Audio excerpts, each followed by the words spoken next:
blij. Het is een eer jongensdroom om hier te zijn. Al het hard werken.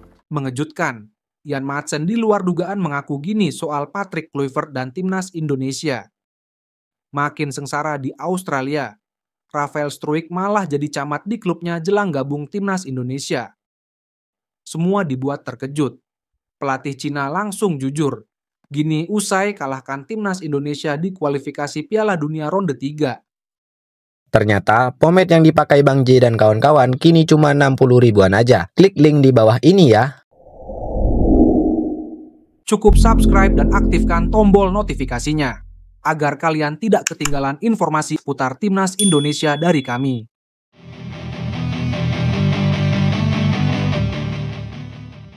Mau gabung kah? Begini pengakuan mengejutkan Ian Maatsen soal Patrick Kluivert di timnas Indonesia jelang kualifikasi Piala Dunia.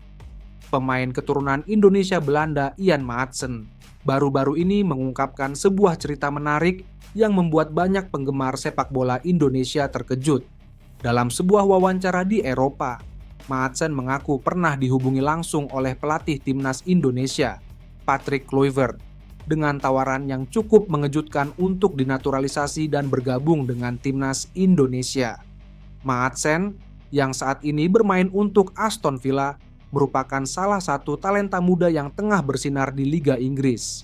Meski lahir Belanda, Maatsen memiliki garis keturunan yang menghubungkannya dengan Indonesia, membuat tawaran tersebut menjadi topik hangat di kalangan penggemar sepak bola tanah air. Menurut Maatsen, kontak pertama dengan Kluivert terjadi beberapa waktu lalu, setelah Patrick Kluivert diperkenalkan sebagai pelatih timnas Indonesia. Saya terkejut saat menerima pesan dari Patrick Kluivert.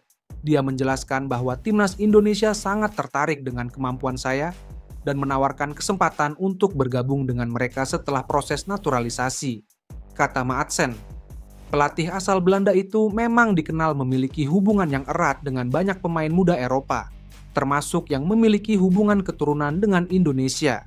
Tawaran untuk dinaturalisasi dan bermain untuk timnas Indonesia ini jelas menjadi kesempatan yang tidak bisa diabaikan begitu saja oleh seorang pemain muda seperti Maatsen. Maatsen, yang hingga saat ini belum pernah membela timnas Belanda senior, mengakui bahwa tawaran tersebut cukup menggoda, terutama karena ia merasa terhormat atas perhatian yang diberikan oleh Kluivert dan Federasi Sepak Bola Indonesia.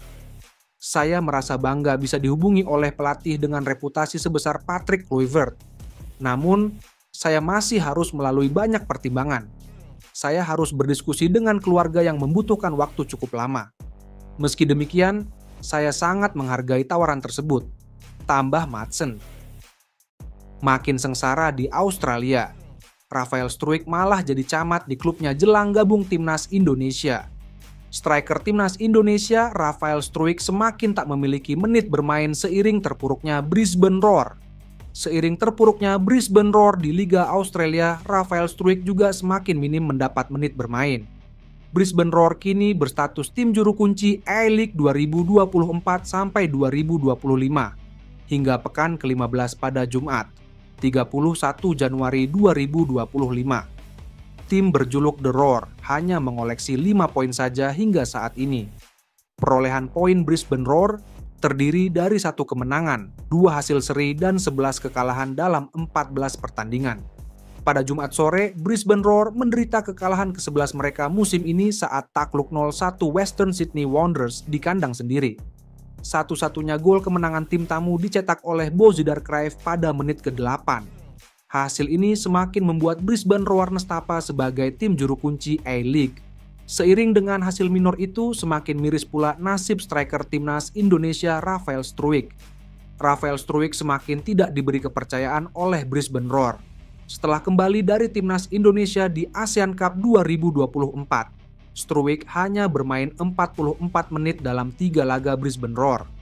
Setelah itu, pemain berusia 21 tahun itu sama sekali tak bermain dalam 3 laga beruntun Brisbane Roar, termasuk lawan Western Sydney Wanderers. Situasi ini jelas jadi alarm buat Rafael Struijk, terutama untuk memikat pelatih anyar timnas Indonesia, Patrick Kluivert. Rafael Struijk jadi tak punya tabungan menit bermain di klub.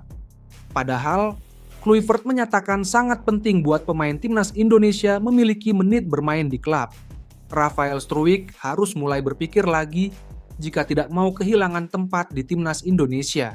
Di sisi lain, Rafael Struijk resmi diumumkan menjadi pemain klub asal Australia, Brisbane Roar, pada Senin, 16 September 2024.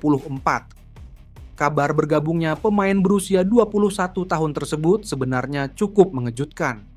Hal ini karena pemain keturunan Indonesia Belanda itu sebelumnya masih membela ADO Den Haag. Namun, setelah kembali dari timnas Indonesia di kualifikasi Piala Dunia 2026 zona Asia pada September lalu, tiba-tiba sang penyerang diumumkan bergabung dengan klub asal Australia tersebut. Pemain kelahiran Leidschendam, Belanda, 27 Maret 2003 tersebut dikontrak Brisbane Roar FC hingga 30 Juni 2025. Sebelum ini Rafael Struijk hanya bermain di Belanda sehingga bergabung dengan klub Australia itu merupakan tantangan baru buatnya. Semua dibuat terkejut.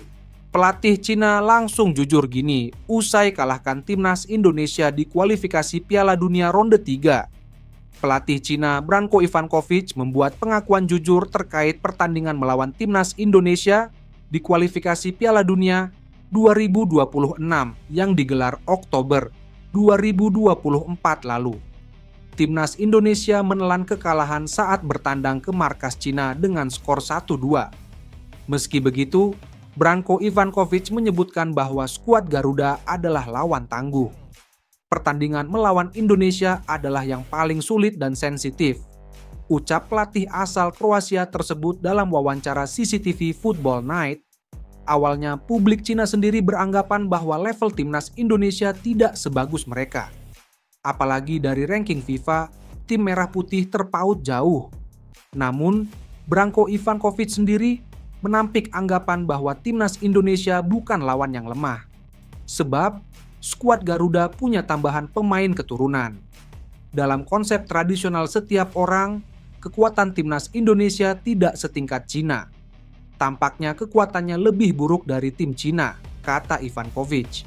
Namun kenyataannya Indonesia sekarang memiliki 15 pemain yang berkarir di negara seperti Belanda, Italia, dan Belgia. Situasi mereka saat ini tidak sama seperti sebelumnya, jelasnya. Kualitas timnas Indonesia pun diakui oleh pelatih asal Kroasia tersebut karena berhasil mengalahkan Arab Saudi dengan skor 2-0. Dalam pertandingan terakhir tahun lalu, mereka mengalahkan Arab Saudi 2-0 yang merupakan cerminan dari hal itu, kualitas, jelasnya.